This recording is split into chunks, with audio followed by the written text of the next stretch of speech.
Hey, welcome to the House of AC. Thanks for joining me today. I first want to say congratulations to the University of Georgia Bulldogs for winning the national championship football game last night. I had a late night last night, so if I am more of an idiot than I usually am, that's my excuse. But this was 40 years in the making, 41 years since the last time University of Georgia won a championship. And they played and they beat Alabama last night. And, to be fair, I'm a bit of a bandwagon fan. Typically, I watch every season until Georgia loses one game, and then I stop watching. And that's just how college football is typically plays out. If you have one loss, you're not going to make the playoffs. Thankfully, this season, Georgia didn't lose till second to last game of the season, and then they were still in the national championship. So I did watch through every time. I have friends who will plan their whole life around when Georgia plays. They won't, come to a party. They won't do drinks, kids soccer. They'll figure something out just so they can catch all the games. I'm not that way. If someone wants to go look at a house on during a Georgia game, that's it. If I want to go look at a house or an investment property, that's always going to take precedence because that's my true passion. But I will take the wins, the success of the Georgia Bulldogs as a bandwagon fan. And so definitely they won last night in an exciting fashion. So I just want to get that out of the way. Also, for those of you joining me, Happy New Year. If you're new to the show, I do this every Monday through Friday at noon. I will talk mostly about real estate.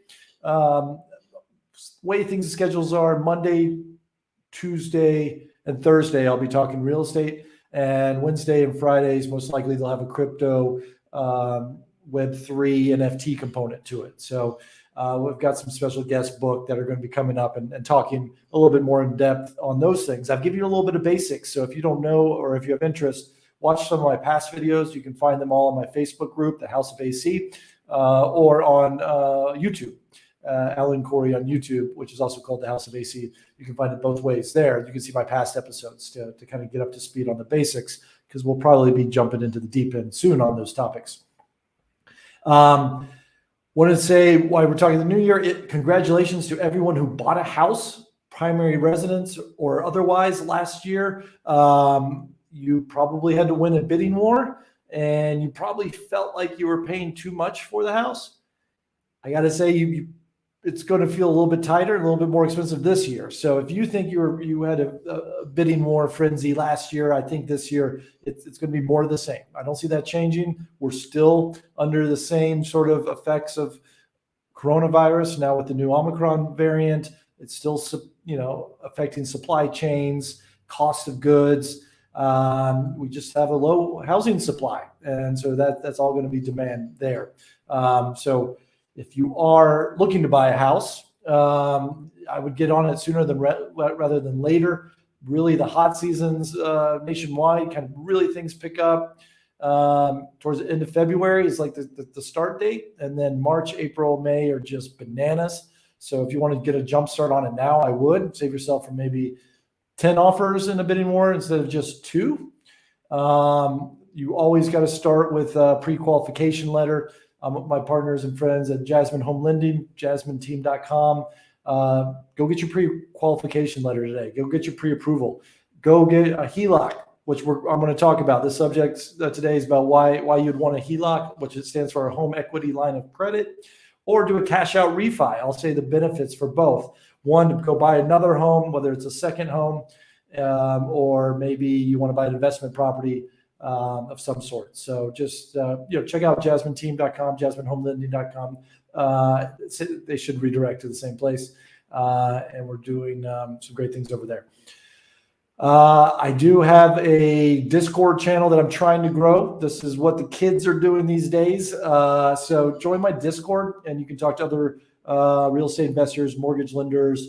I'm a host of a podcast for real estate agents called Agent Upgrade. So I've invited them to join us. Basically, I just want to get a lot of people interested in real estate to talk real estate all in the same room. That's all I want. That's the goal. And I'll be doing some sort of special special stuff for people in the Discord, and they'll get the first announcements on things that I'm doing before I even tell it live on here. So if you're excited about any of that, I'll be launching an NFT soon that's real estate based, and I'll be cultivating that on the House of AC Discord. So there's a QR code right now. If you're watching this live, feel free, or go to my Linktree, Linktree / the House of AC. Okay, so those people who bought last year, also remember, if it's your primary residence, you want to sign up for your homestead tax exemption. Basically, you have until the following year. It doesn't kick in until January 1st after you buy. So if you bought at any time in 2021, now January 1st, you're on the tax records as being the owner of that property, and you've got to go to your county's website and designate that as your primary residence for homestead exemption purposes. Now, all this does is it saves you on taxes. There's a national tax break that if you are living in your own primary home and you check that box, you save on taxes. So why would you not want to do that?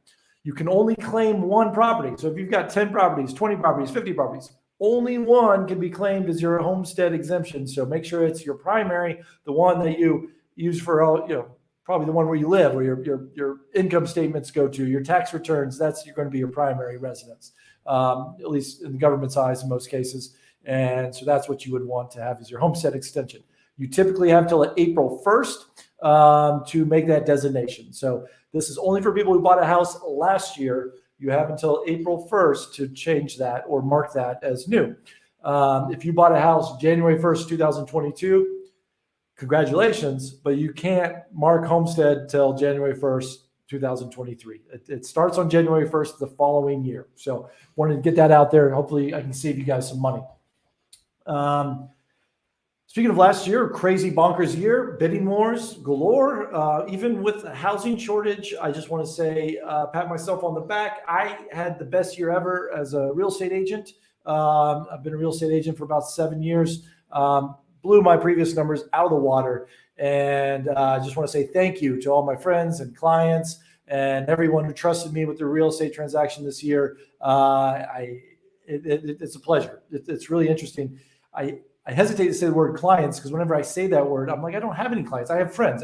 Everyone I've worked with, I've become friends with. So it's been a great year to look back on, outside of all the health issues going on with coronavirus. It takes a team to be successful. So a lot of things are just credited to me, but there's people that are working really incredibly hard and great on my team. And I just want to announce and say thank you to Jan Smits and Rachel Barrett, who really carried the heavy load on a lot of my deals, or our deals, I should say. Great teammates, great people, great agents. And also just it takes great third-party vendors, right, to get deals done, because Jasmine team handles a lot of my clients and friends' mortgages, partner, and she knocks it out of the park, makes sure we close on time, gives excellent rates, customer service. Sebastian Erickson is a closing attorney in Atlanta.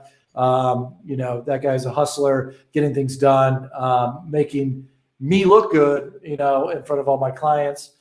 Patrick Vincent's exterior home renovation here. He's a contractor. He shows up, he gets the job done. The quotes are good. There's no nickel and diming, and does great work. So all of these people I surround myself with, I consider them my all-star team. They're not my staff, they're extensions and partners, and they make me shine. And I hope I return the favor as much as possible. So thank you to everyone who's helped me have a wonderful, wonderful 2021. And we're growing because of it. So if you are a real estate agent, I'm looking to grow my team. If you're watching this and you want to join the Alan Corey team here in Atlanta, Metro Atlanta, we cover everything in Georgia. If that excites you, please reach out. So you can comment here, go to my website, email me, however you want to reach out. Here's my social media. I'm at the House of AC everywhere. So please reach out. I'd love to see if we can make a good fit for you.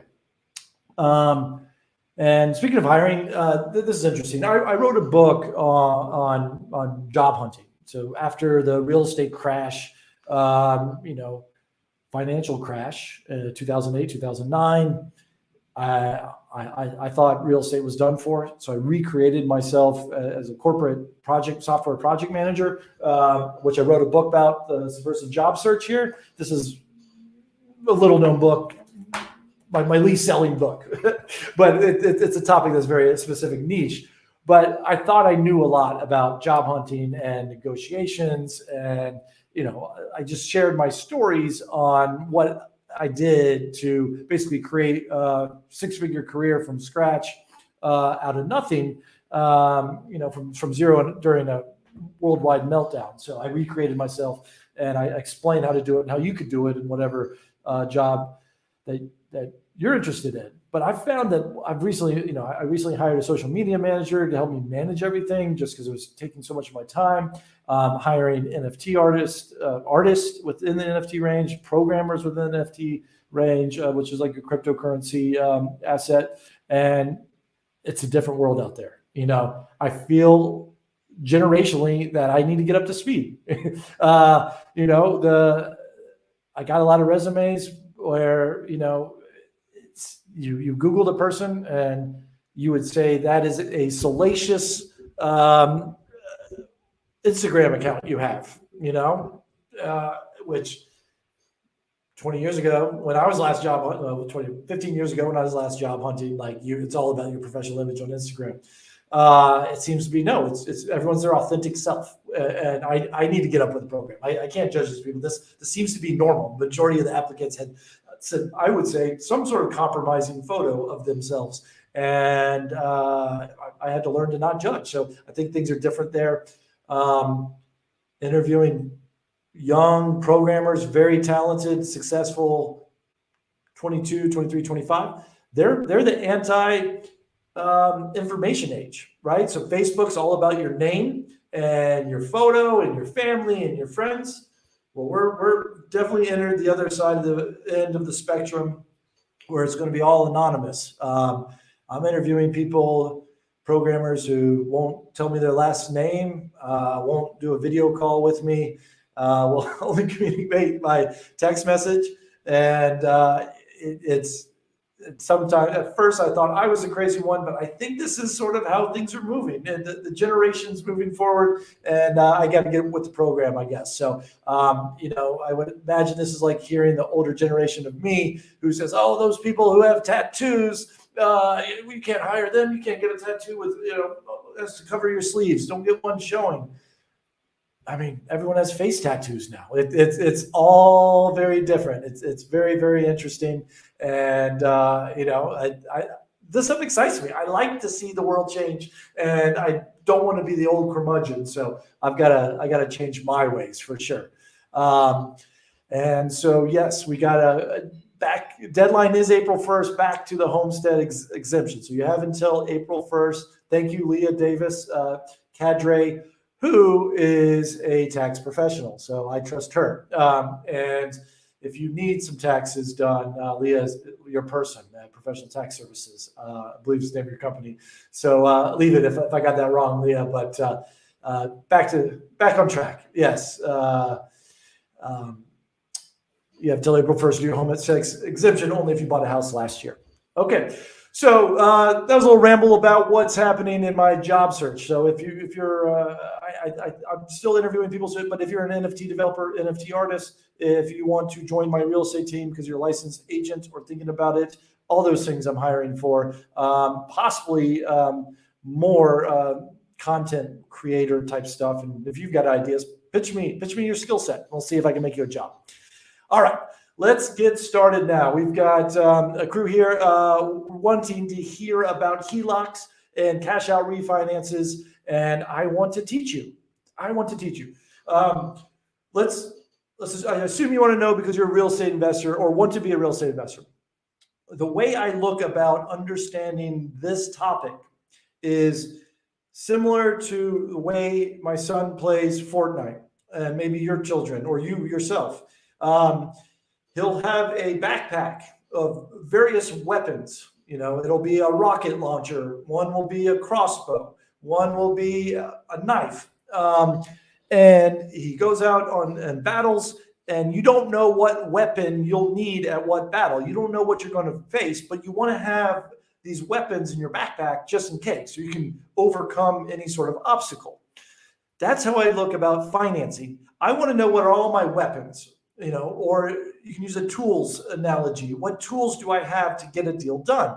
So if I go to battle and I'm finding a real estate deal, this is a common refrain. Oh, I found this house. It's great. I can't afford it. All right, well, you lost the battle. But imagine if you said, hey, I found a house that's $500,000. What do I have in my bag that can be used as a weapon to take down and win this battle and get me to acquire this real estate investment?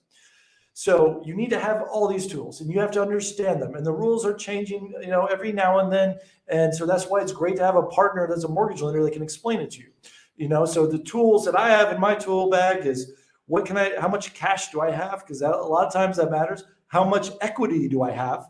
And what equity is, the value of that's locked up in my real estate investments, because I can access that equity through a home equity line of credit. So that's a tool that I can use. How much equity do I have in all my properties at any one time? What hard money loans are out there? Hard money is a little bit more expensive, but sometimes you can get 100% financing. They also do fix and flip loans. I want to know all my construction loans. What are all these weapons? The more weapons I have, the more deals I can say yes to. And you just need to learn all about the weapons that you have. What else is there? Joint ventures. I did a show last week about joint ventures, or that was Monday. You can watch it on my YouTube or Twitch channel, The House of AC. Watch past episodes. I tell you how to find a partner. My first deal that I sold for over $1 million, I had 2 partners. I was 23 and I didn't have any money, but I had the tools and the weapons of how to create a joint venture and use other people's money. And I found the deal. I kept the deal together. I, got the team together. So I was doing work without putting my own money into it. So the HELOC is very important, and the cash out refi as weapons to go to battle in the real estate investing world. So that's what we're going to get in today. Let me share my screen here.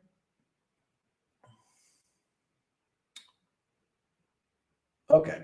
So HELOC stands for Home Equity Line of Credit. The way this works is very, very similar to a credit card. You have a credit card. Let's assume it's a balance. It gets mailed to you and says you can spend $20,000 on this credit card. If you don't spend anything, you don't pay anything. If you spend all $20,000 of it at one go, you probably had a good time, but then you got to start making interest payments on it. You could also go in the middle. You can maybe just use it for $100 here and $500 here, and then you pay it off immediately, or wait till the monthly statement and then pay it off.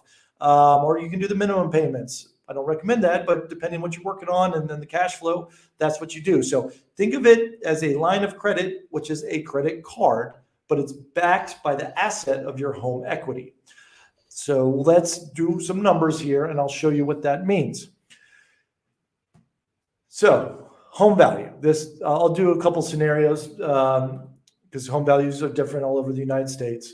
Let's say you've got a $200,000 home value.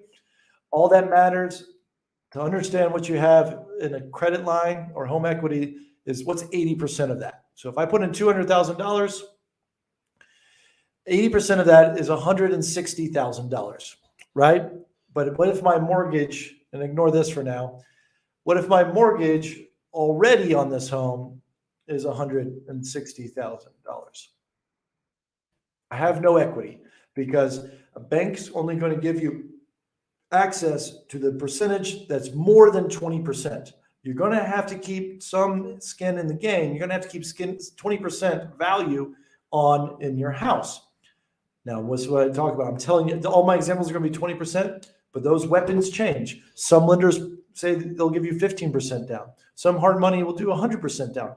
There's Bitcoin ways that will do 100% down. And not to get too deep into cryptocurrency, but there's lenders out there in Canada, LendIn, where let's say you have $500,000 and let's say you have $100,000 in Bitcoin, they will give you 100% loan to go buy a house. They have control of your $100,000 Bitcoin, and they've got the control of your house, and there's no pre-approval letter or anything like that.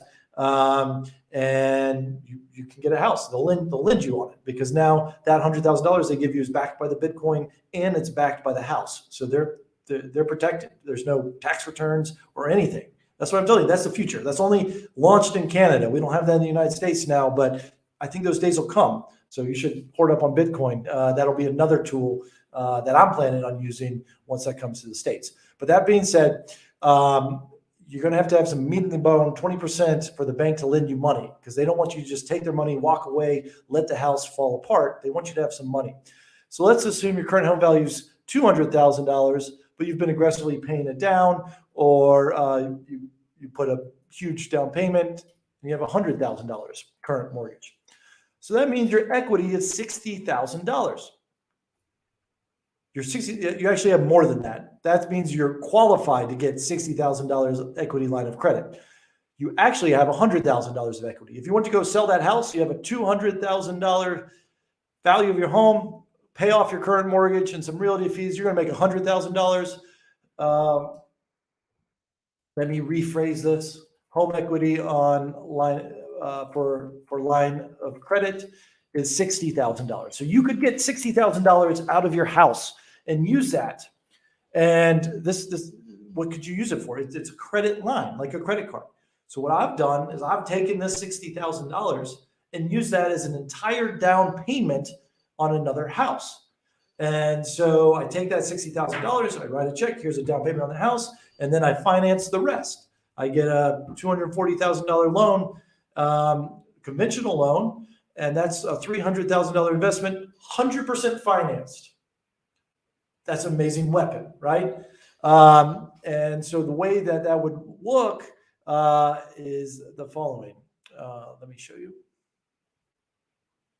You now have two mortgages on this house. The original value, right? And that's $100,000. So you have the current mortgage on your home is $100,000. That stays the same.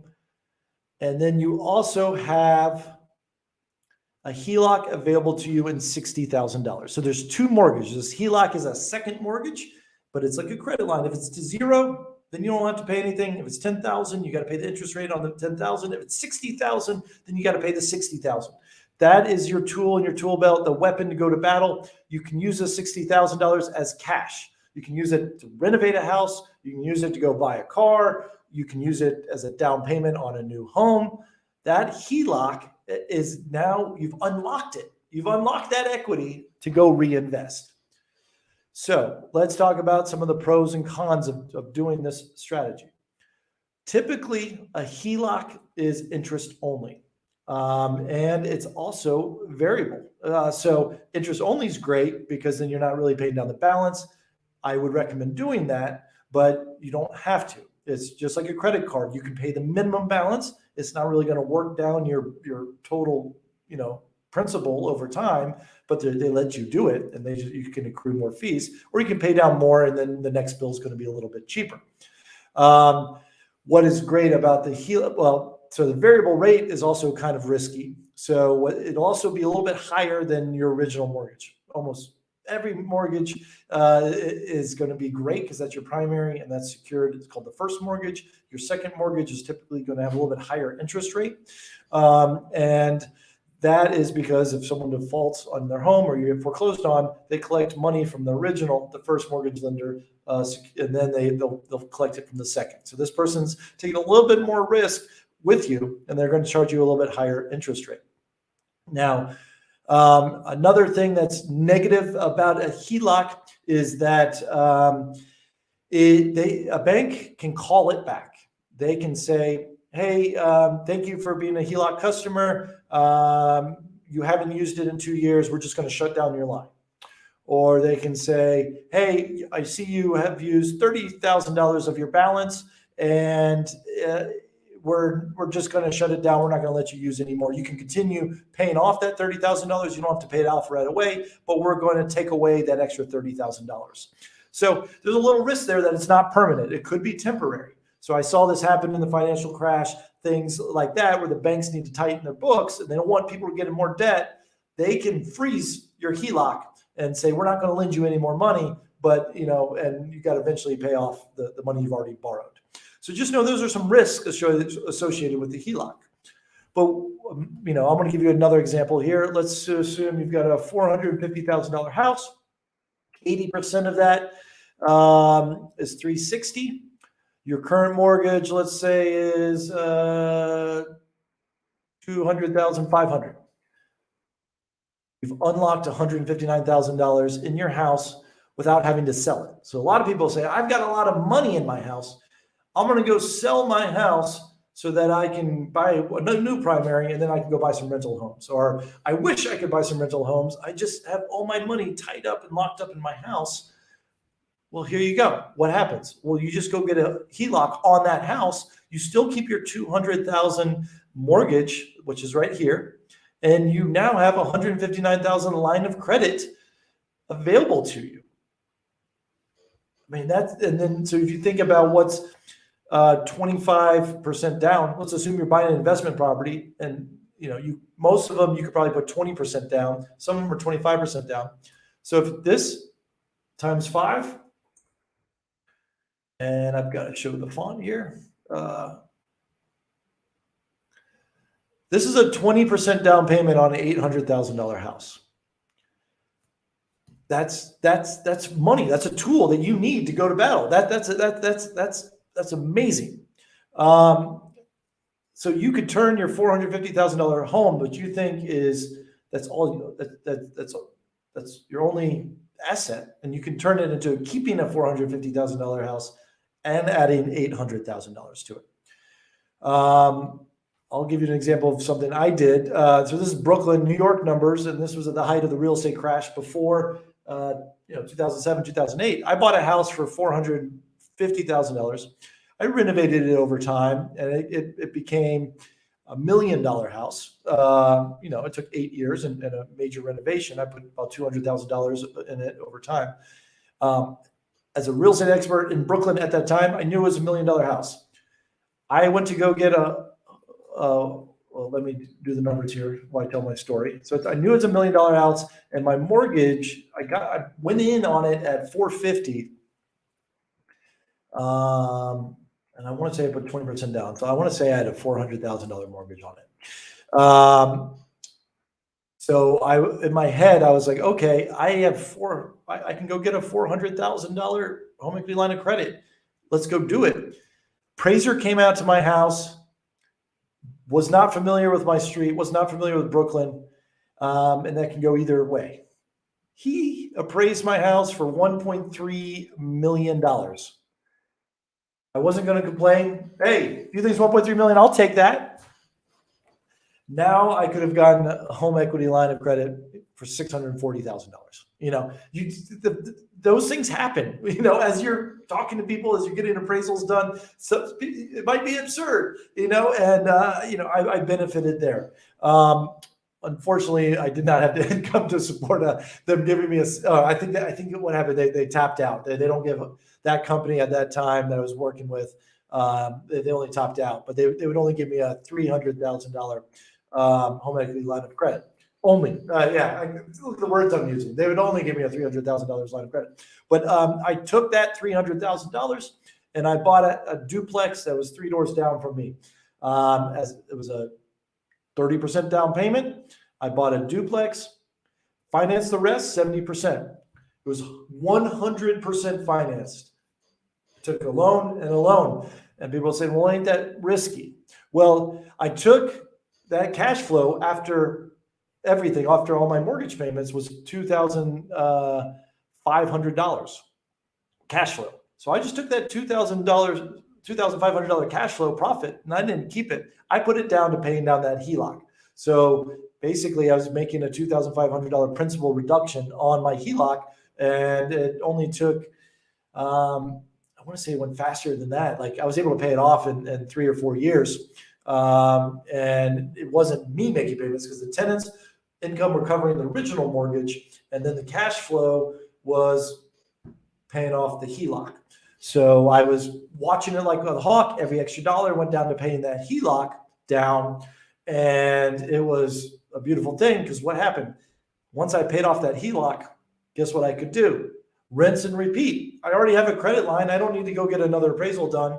I could go use that $300,000 and now use it as a down payment on another house for 100% purchase, 100% financing purchase. Okay, we got a great question from Nick here. Is it hard to take out another mortgage when you use a HELOC as a down payment? So what happens is when you apply for a mortgage, they're going to look at your credit score and they're going to say, and they're going to look at your debts, your assets and debts. And my camera just went out. I think I banged the cords here. Sorry about that. So when a bank says, hey, Nick, I want to give you a pre-qualification to buy a new house, they're going to say, okay, what's your income now? What is your credit score? And what debts do you have? So let's say this scenario. I'm going to give you a scenario that maybe you have a house that's worth $500,000 and your current mortgage is $250,000. So let's say this is a great situation to be in. You have a $150,000 line of credit. A bank's going to look at you and say, and let's say you've used zero of that.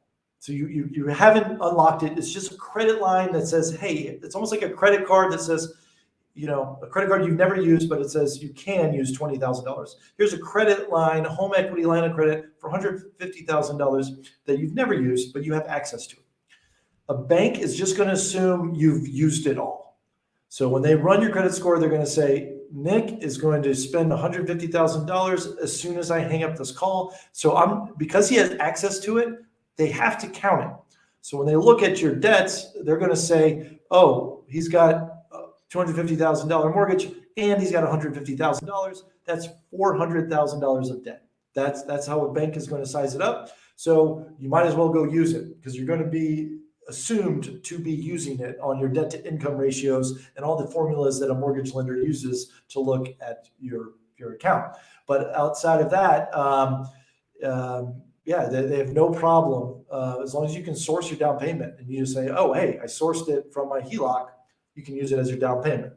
If it makes you comfortable, you can move it you can write yourself a check. So write yourself a check to Nick, put it in your checking account, and then now you got $150,000 in your checking account, and then you use that as your down payment. But as soon as you use it, you start paying interest on it. So that's sort of the benefits of a HELOC. If anyone else has any questions on Twitch, YouTube, Facebook, House of AC Facebook page, or Twitch or Twitter, please leave them here. Actually, I do live stream to Twitter, but Twitter doesn't handle comments. So if you do want to ask me questions, I'd love to answer any of your questions in real time here.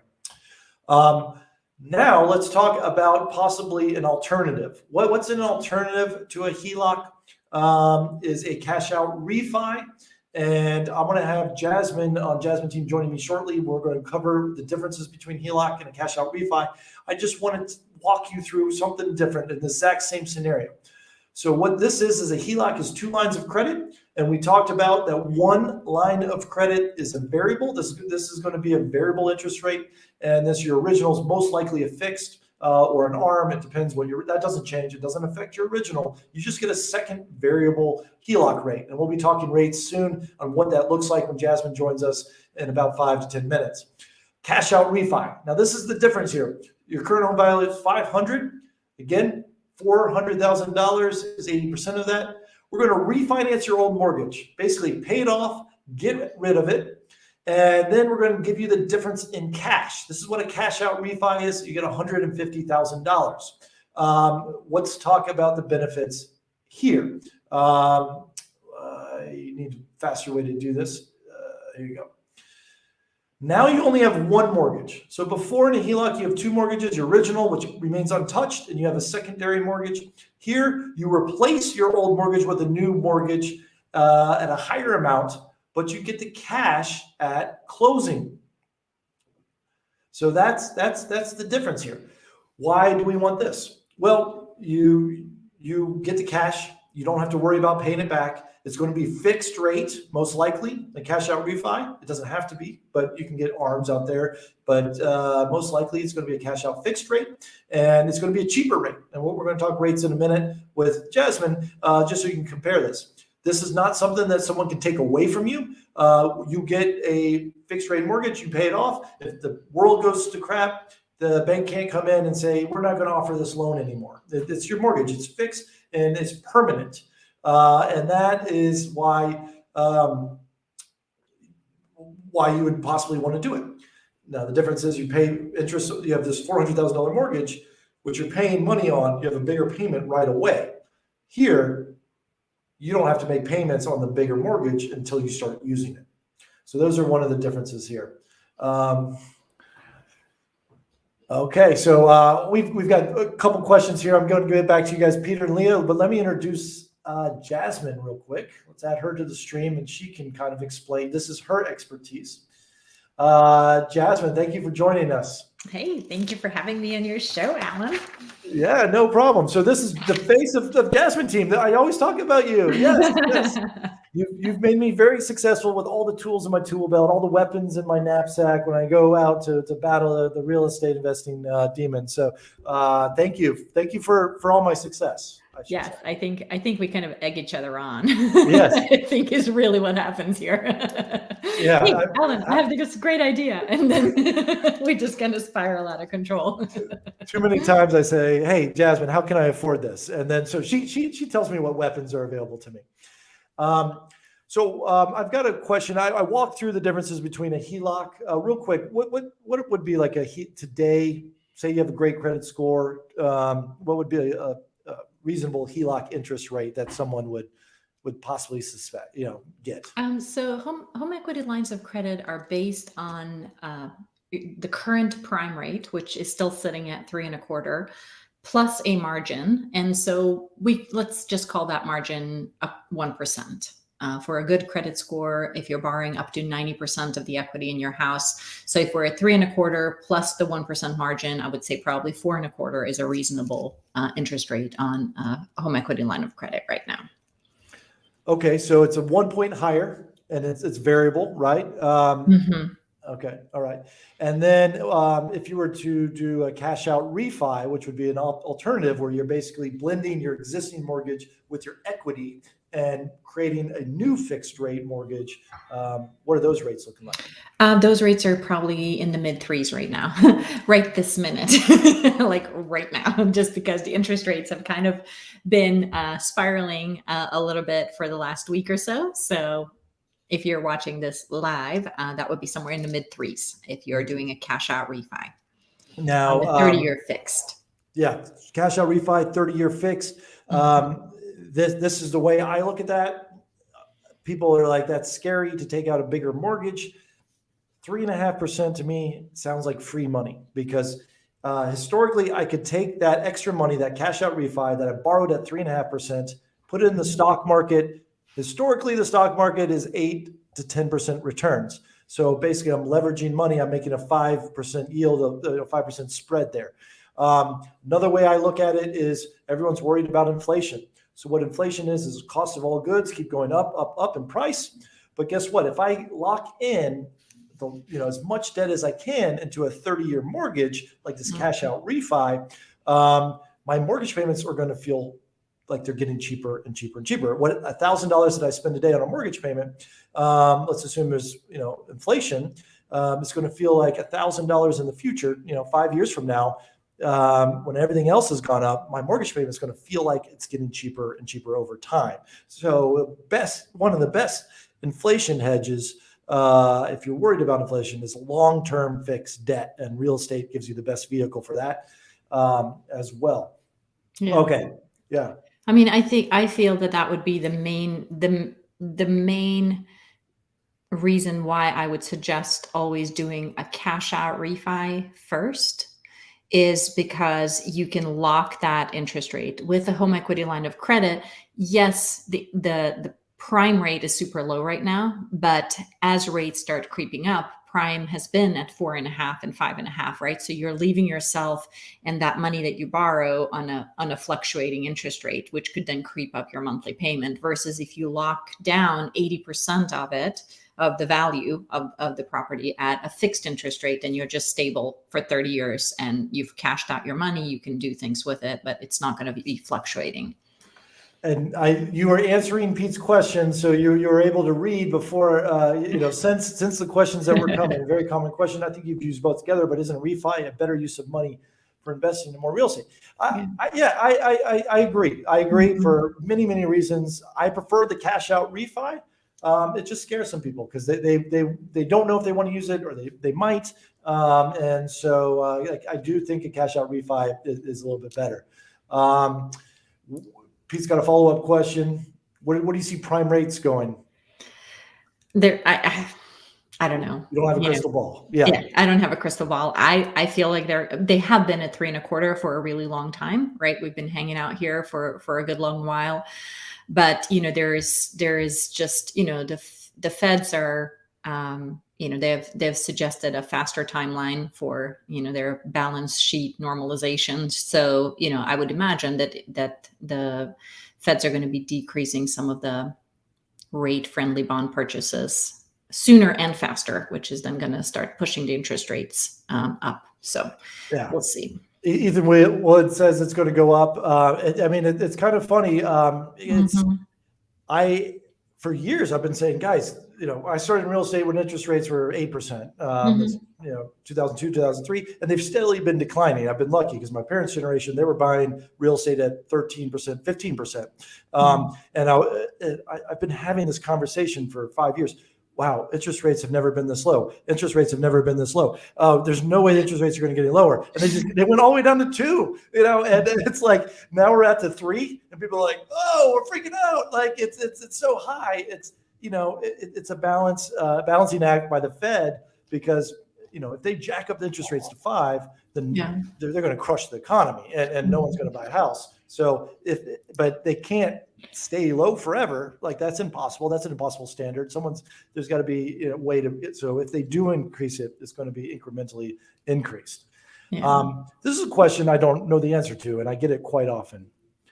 Can you do a HELOC on an investment property? I think there is lenders out there that will do a HELOC on an investment property. I don't know who does them, but I have had clients tell me that they have opened up home equity lines of credit on their investment properties. I would imagine that the loan to value is going to be kept really, really low, wherein with like your primary residence or second home, you may be able to cash out 80 or actually 90% on your primary residence and probably about 85% on your second home. So I would imagine that if you do find somebody that does a HELOC on an investment property, I would imagine that's going to be lower, maybe in the 50, 60, 70 range as far as the loan to value. Yes, I think there's some hard money lenders out there. That's a different ball game, yeah.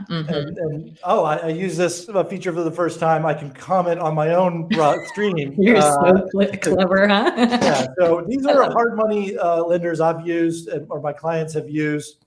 They're changing their programs all the time. I know at some point one or both of these at one time have offered HELOCs on their investment property.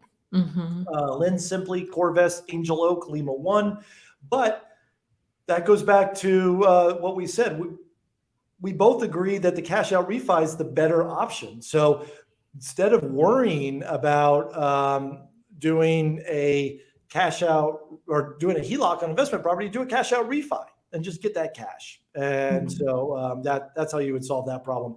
And that problem being a ton of equity in your investment property. So congratulations, Leah, if that's the problem you're trying to overcome. We all want to be in that situation. So why we've got you, this is a little bit adjacent to HELOCs and cash out refis, but a lot of people who get in real estate investing, Jasmine, are excited about vacation rentals. That seems easy for a lot of first-time investors in that, well, that's a house that's desirable, that it's fairly liquid. I can always sell that. And you can get a second, what are the terms on buying a second home, not an investment property, but a second home? And what are the obligations that a second home buyer needs to qualify?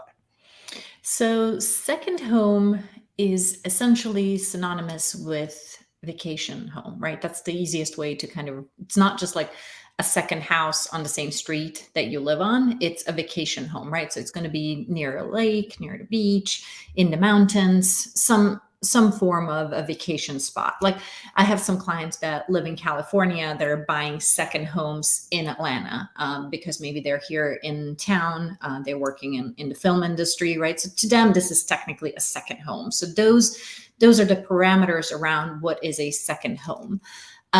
Second home, the advantage to doing a second home loan for the longest time had been that the interest rates were give or take the same-ish as primary home. And so that's why you would see a lot of people pushing and shoving to get into vacation homes and sometimes trying to fudge the guidelines to get into vacation homes because they knew that they could get the same interest rate that they would on a primary purchase. Fannie Mae just came out, FHFA actually came out with some rules just last week stating that now the interest rates on second homes are going to be going up, and they're going to be very comparative to what interest rates are on investment homes. So I think that the main advantage to vacation homes / second homes after April 1st, when this pricing change kicks in, is going to be that for right now, the guidelines still only require a 10% down payment on a vacation home versus investment homes. If you're okay with mortgage insurance and stuff like that, you can actually get an investment home loan with 15% down, but the better deals on investment homes come with like 20 or 25% down payment. So I think that the 10% on vacation is still going to be, an advantage and why you may want to use a vacation home loan. Now, again, comparing a vacation home to rental property, when you're buying a vacation home, you cannot use any potential rental income that you are going to get on that home to qualify. So your income has to carry both your current mortgage payment and the new vacation home mortgage payment, versus if you're buying it as an investment property, yes, you're going to put a little bit more money down, but you can use the rental income or rent comps to offset that new mortgage payment. And so maybe you are actually going to be able to afford a non-owner occupied or an investment property, and you may not be able to afford a vacation home because you don't have that rental income to help. Okay, so let's talk through the scenarios for our listener here, viewer Ethan Wood. He's from Michigan, looking to buy a vacation home in Florida. What I'm hearing, these are options.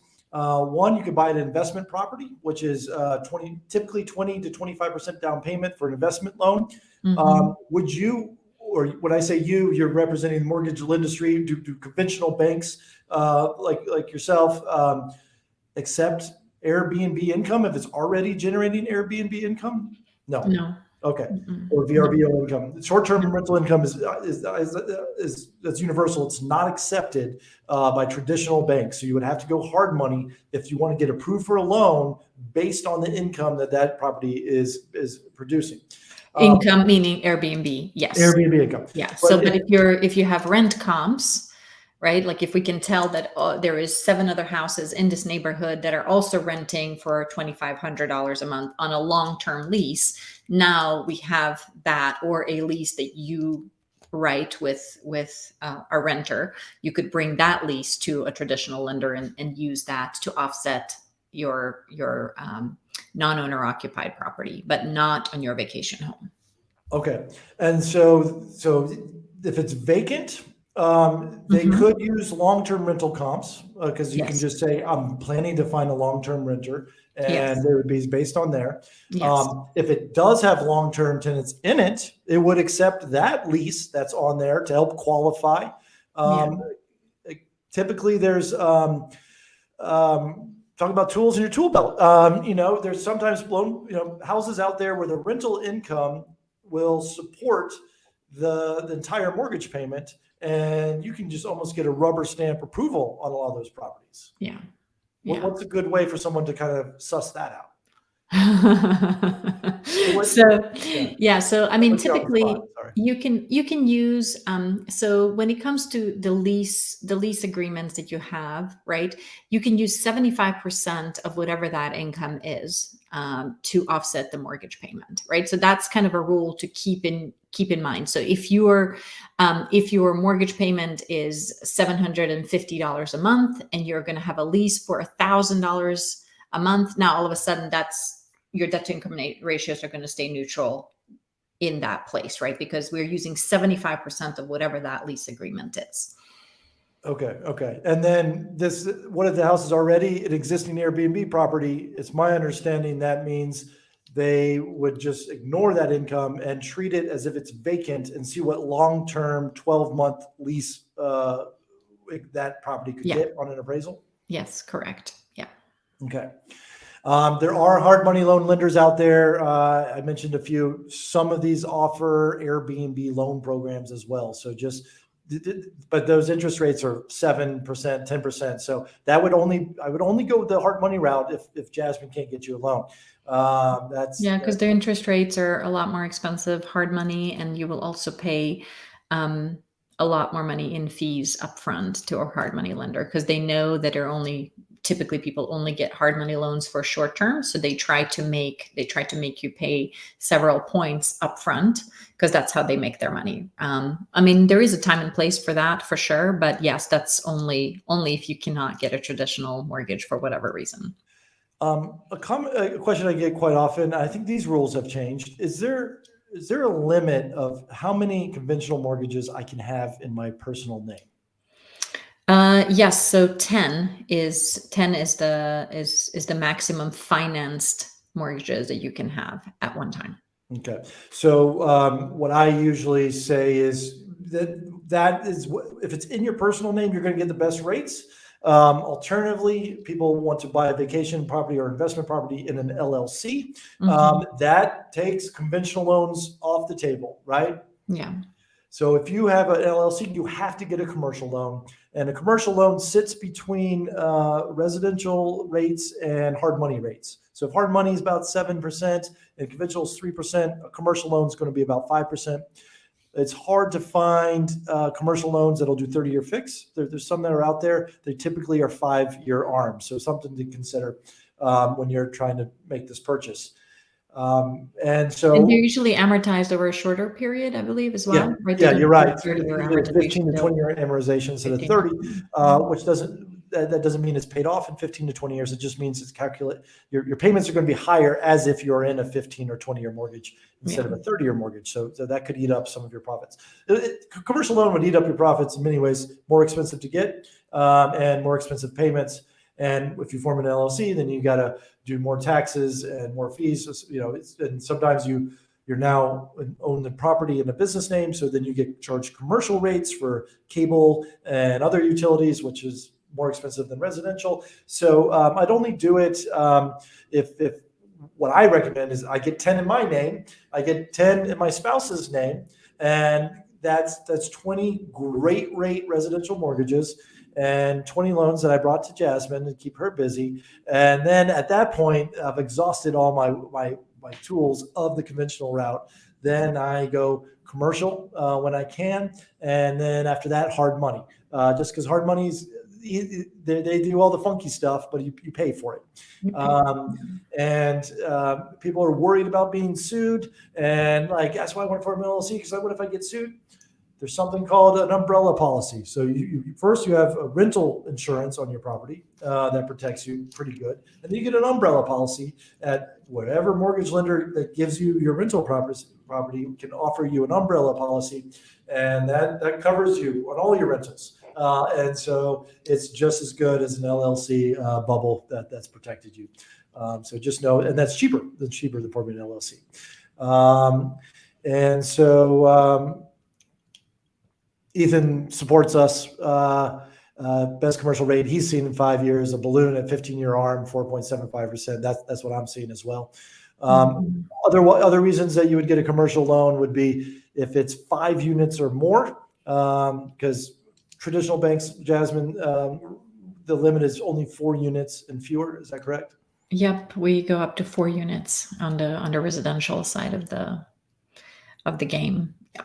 Okay. So I mean, technically, you could have 80 doors if you and your spouse buy 10 quads. I love the way you think. So we could have 80 doors with just residential mortgages.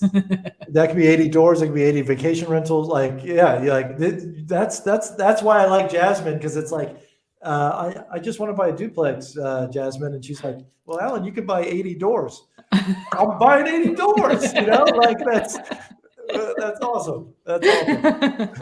Yes. You have to think about the long-term game plan, and a lot of times, I like to talk to my home buyers about when they have like their initial consultation with me. Like, I'm already trying to plant a seed for, like, okay, how are we going to build wealth in real estate? How long are you going to stay in this house? Okay, well, let's not put $200,000 in this house. Let's just put the minimum we need to get into your primary residence, keep the cash, then we can buy another house, then we can use the cash for another house, as opposed to like just, a lot of times people want to come in and just want to have the lowest possible monthly payment. And then sometimes you just have to take them and be like, hey, you guys have $200,000. We can like really do something here over the next year or two, where you can easily get 1, 2, 3 properties. And I that's my favorite thing, because I really believe in helping people build wealth through real estate. I've seen people do it over and over again. And like you have written in many of your books, Alan, it's easy. Yeah, well, I thanked you at the beginning of the episode, because it's like, people think they don't have money. I don't think I have money. And then you're like, here, yeah, you have access to money. And I know some people tense up and it's like, that's so much debt. That's so much debt. But I love fixed debt. And also, because if I have rental properties, typically that's fixed income, because they're signing a 12-month lease. And I have a lot of buffers built in. And actually, the more properties you have, the less risky it is. Because if you have one rental and it's vacant, then you're paying that mortgage. But if you've got 20 that are rentals and one's vacant, you have enough rental income that it's going to cover that vacancy until it's filled. And they're all sort of supporting each other. The more houses you have, the more rentals you have. So that's just a mind shift that you have to take, to say, wow, it's less riskier to have more debt. And once you buy into that idea, which is all about house fire and what I love to teach, and it's anti-Dave Ramsey, and I know it is, but you're going to skyrocket your net worth. So it's something that to really understand how to use debt as a leverage, a tool that will prop you up and financially, and that's what leverage means. It's a lever to help you achieve higher heights. Yeah. I mean, I think it's interesting. I grew up in Yugoslavia, and so right in the 90s, I don't know if many of you know, but Yugoslavia went through a civil war, and so the economy just got crushed. Like inflation, like the inflation that we're talking about here in America right now is nothing compared to what we went through in the early 90s back home.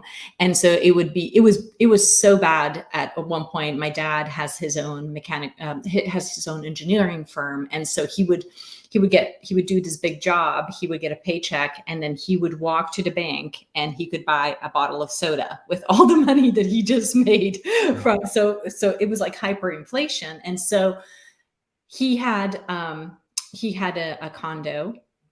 And so during that crazy time and war and hyperinflation, he could have sold that condo. Literally, people were selling condos for 50 euros, like an entire condo you could buy for 50 euros. Yeah. And some people did, right?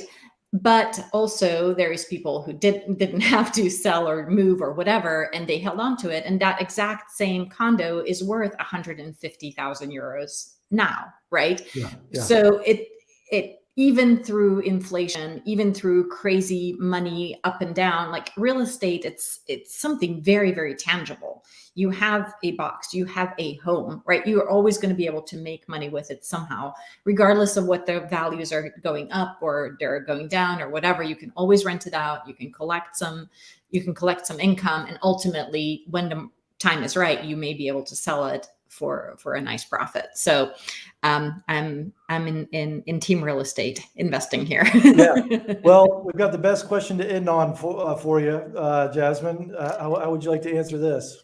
Yeah, so you can reach out to us. We are jasmineteam.com is our website. Jasmine Home Lending is also our website. Just come on over. There is a scheduling link on the website. If you guys want to book an appointment with me, just click the scheduling and let's set up a time to chat and see what we can do for you guys. Yeah, and it's also in my link tree there that says "Get a mortgage." It goes to Jasmine Team. So yeah, many ways to reach out to Jasmine. Thank you, Ethan, for your questions and comments today, and thank you, Jasmine, for answering Ethan's questions and comments today. Yeah, it's been thanks great for having me. Yeah, Jasmine, thank you for all my success. I lean on you and so many people, and you make me look good. So thank you again. I really mean that. Thanks. And so thanks for tuning in to the House of AC, guys.